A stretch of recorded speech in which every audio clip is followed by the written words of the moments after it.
Good morning students.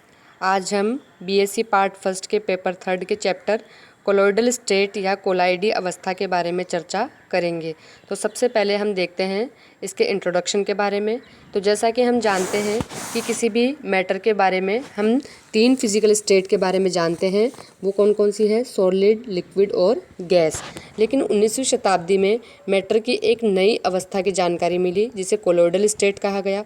Scottish रसायनज्ञ Thomas Graham ने 1861 में विभिन्न प्रकार के विलेय पदार्थों के विलयनों का जो है वेजिटेबल और एनिमल मेम्ब्रेन या पर्चमेंट पेपर से डिफ्यूज़न रेट्स का अध्ययन किया और पाया कि कुछ पदार्थों के विलयन तो इस प्रकार की मेम्ब्रेन से तेज़ी से डिफ्यूज़ हो जाते हैं, जबकि कुछ पदार्थों के विलयन या तो बिल्कुल डिफ्यूज़ नहीं होते या उनके डिफ्यूज़न की रेट क्या होती है, बहुत कम होती है। ठीक है, तो डिफ्यूज़ होने की कैपेसिटी के आधार पर ही ग्राहम ने पदार्थों को निम्न 2 वर्गों में क्लासिफाई किया, जो कौन कौन से हैं? क्रिस्टलॉइड्स और कोलोइड।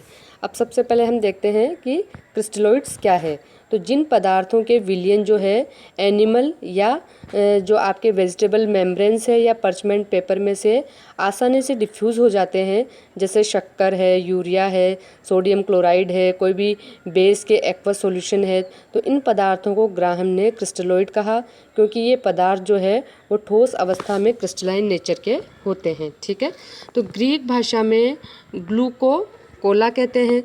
तो कोलाराइड शब्द की उत्पत्ति जो है वो ग्रीक भाषा के शब्द कोला यानी कि ग्लू और ओइडोज जैसा यानी कि लाइक से हुई। ठीक है, यानी कि जो है आपके ग्लूकोज जैसा।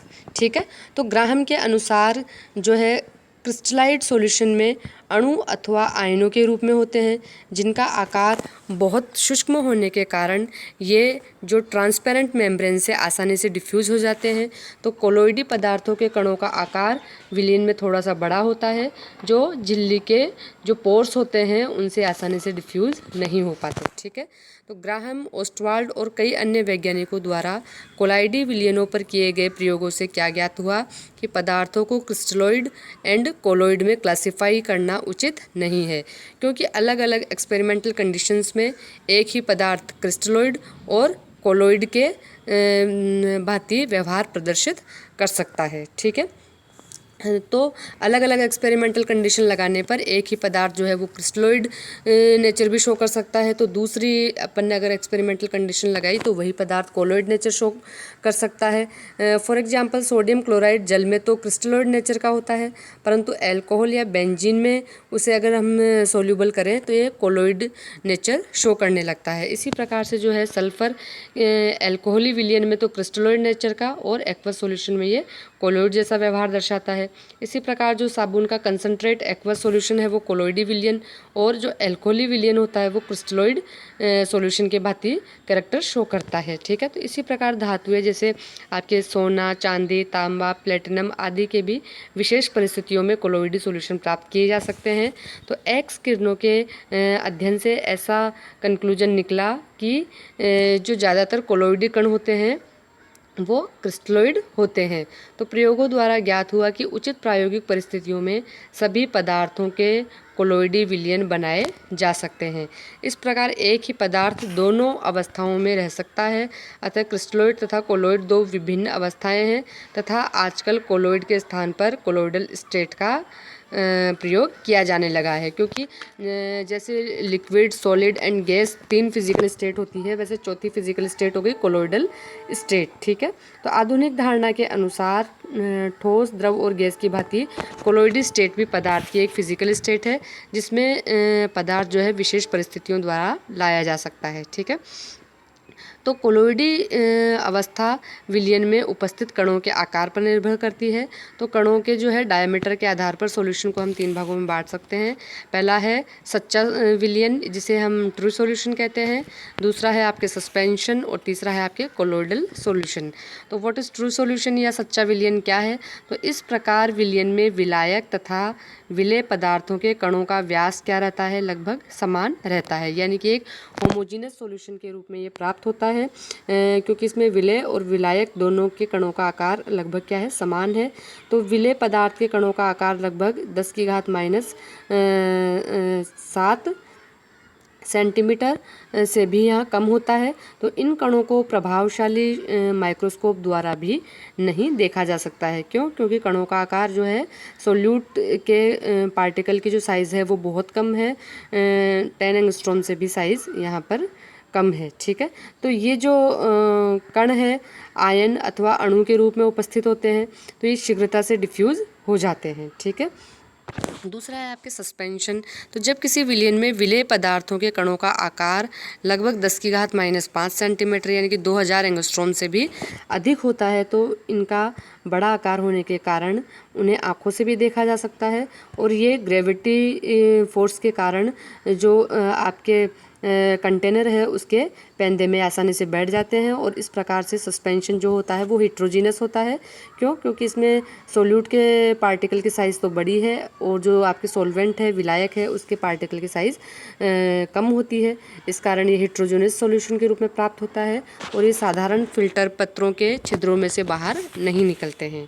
ठीक है, यानी कि आसानी से ये पोर से डिफ्यूज़ नहीं हो पाते हैं फिल्टर पेपर के। एंड जो थर्ड स्टेट है आपके वो है कोलोइडल सॉल्यूशन। तो यह एक हेट्रोजीनस सॉल्यूशन है, यानी कि कोलोइडल सॉल्यूशन भी एक हेट्रोजीनस सॉल्यूशन होता है, जिसमें आपके सॉल्यूट की जो पार्टिकल साइज़ है वो कितना है, 10⁻⁵ सेंटीमीटर यानी कि 2000 एंगस्ट्रॉम से तो कम, और 10⁻⁷ सेंटीमीटर यानी कि 10 एंगस्ट्रॉम से अधिक होती है, यानी कि दोनों के बीच की साइज़ होती है पार्टिकल्स की।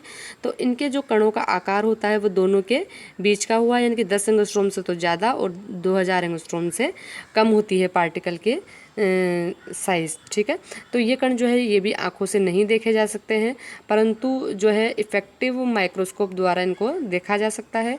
और ये जो कण है वो थोड़े छोटे होने के कारण, ग्रेविटेशनल फोर्स के कारण कंटेनर के पेंदे पर एकत्रित नहीं होते हैं, और वास्तविक विलयनों के आकार से बड़े होने के कारण ये शीघ्रता से डिफ्यूज़ भी नहीं होते हैं।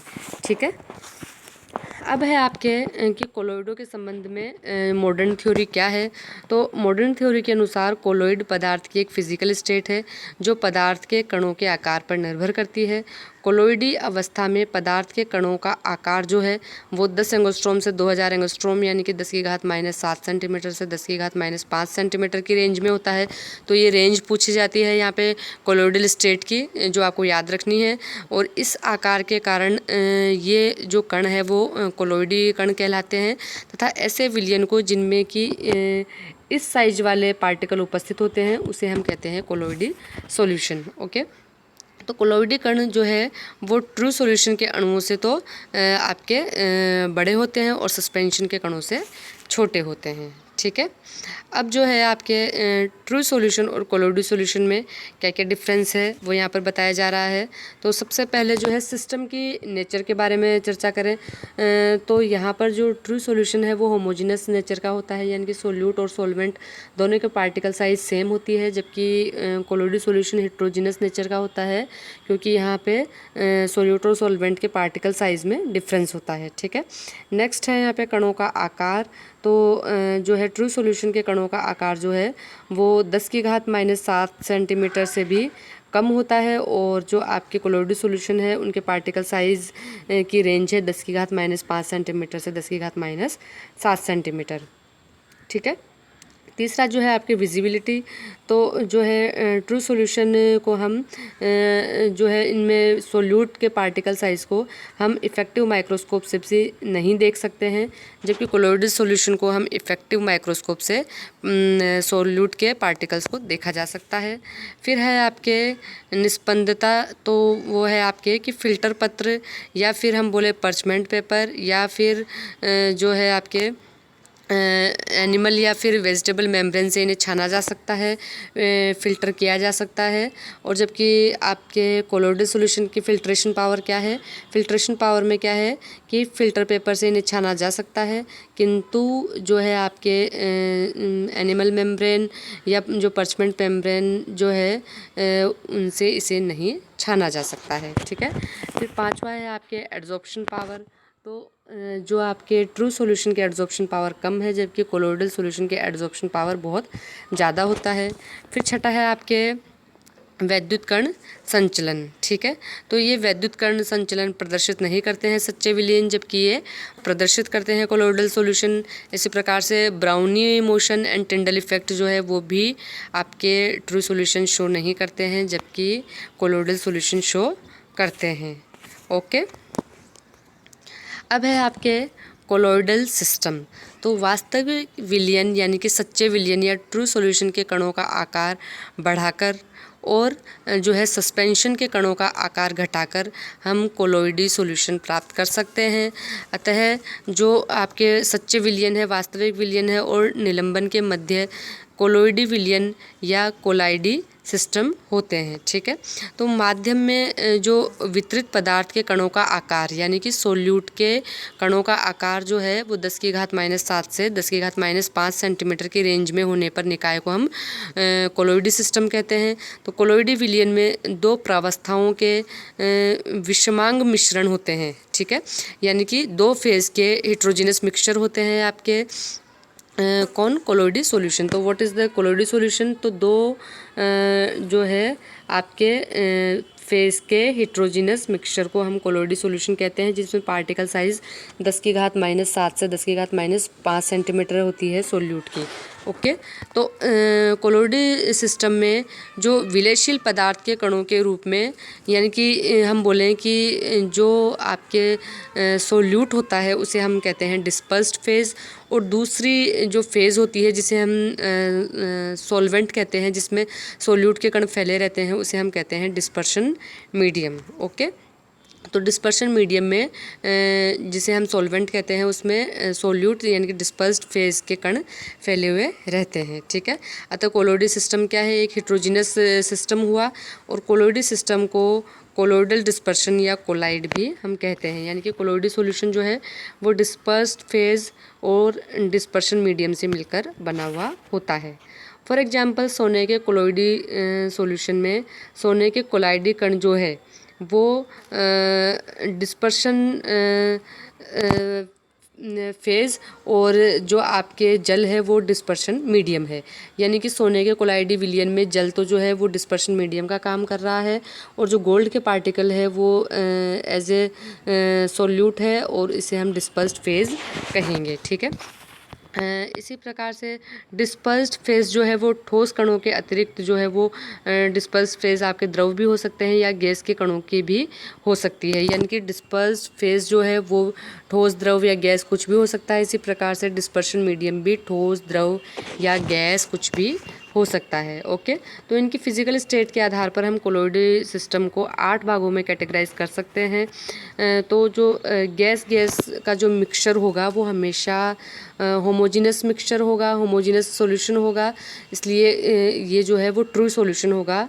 कोलोइडी सॉल्यूशन ये नहीं बनाएगा, इसलिए कभी भी गैस के मिक्सचर को होमोजीनस नेचर होने के कारण हम कोलोइडल स्टेट में कैटेगराइज नहीं करते हैं, इसलिए केवल 8 कैटेगरी प्राप्त होती है आपको। तो सबसे पहले है कि जब डिस्पर्स फेज के रूप में आप गैस लेते हैं और डिस्पर्शन मीडियम के रूप में द्रव लिया जाता है, तब आपके जो कॉमन नेम क्या होगा कोलोइडी सिस्टम का, उसे हम बोलेंगे फोम या झाग या फैन, जबकि डिस्पर्स्ड फेज गैस है और डिस्पर्शन मीडियम द्रव है।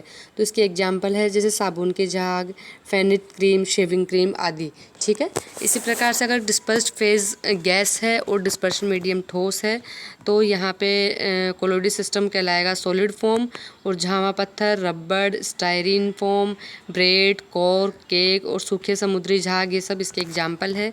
इसी प्रकार से अगर द्रव जो है वो डिस्पर्स्ड फेज है और डिस्पर्शन मीडियम गैस है तो इसे हम बोलेंगे लिक्विड एरोसोल, और बादल, कोहरा, इसी प्रकार से कुहासा यानी कि मिस्ट और कीटनाशक दवा का छिड़काव, ये सब जो है लिक्विड एरोसोल के एग्जांपल्स है। इसी प्रकार से जब डिस्पर्स्ड फेज और डिस्पर्शन मीडियम दोनों के रूप में लिक्विड लिया जाता है तो इस प्रकार के कोलोइडी सिस्टम को हम इमल्शन कहते हैं, ये बहुत इंपॉर्टेंट है। और जो है इसका सबसे बढ़िया उदाहरण जो है वह दूध है, और इसी प्रकार से पायसीकृत तेल और बालों की क्रीम, ये सब इसके एग्जाम्पल्स हैं। इसी प्रकार से अगर डिस्पर्स्ड फेज जो है वो द्रव लिया जाता है और डिस्पर्शन मीडियम के रूप में ठोस लिया जाता है तो इसे हम जेल या सॉलिड इमल्शन भी कहते हैं। और इसके एग्जांपल है जेली, पनीर, मक्खन, दही, बूट पॉलिश, मलहम, इसके सबके एग्जाम्पल है। इसी प्रकार से अगर डिस्पर्स फेज ठोस और डिस्पर्शन मीडियम गैस लिया जाता है तो इसे सॉलिड एरोसोल कहते हैं। और इससे एग्जाम्पल है स्मोक, डस्ट, आपके आंधी, हवा में फायर, ये सब, ठीक है।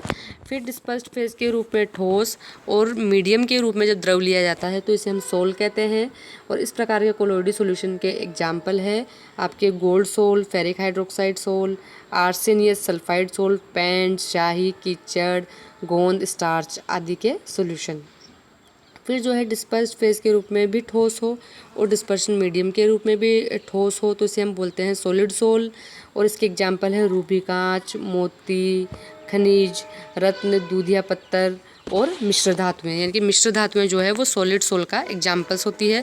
तो ये जो 8 भागों में कैटेगराइज किया गया है कोलोइडल सॉल्यूशन को, ये सभी इम्पोर्टेंट है, इनको आपको याद रखना है और साथ साथ में इनके एग्जाम्पल्स भी। और डिस्पर्स्ड फेज क्या लें और डिस्पर्शन मीडियम क्या लें तब सिस्टम क्या बनेगा, ये सब आपको याद रखने हैं।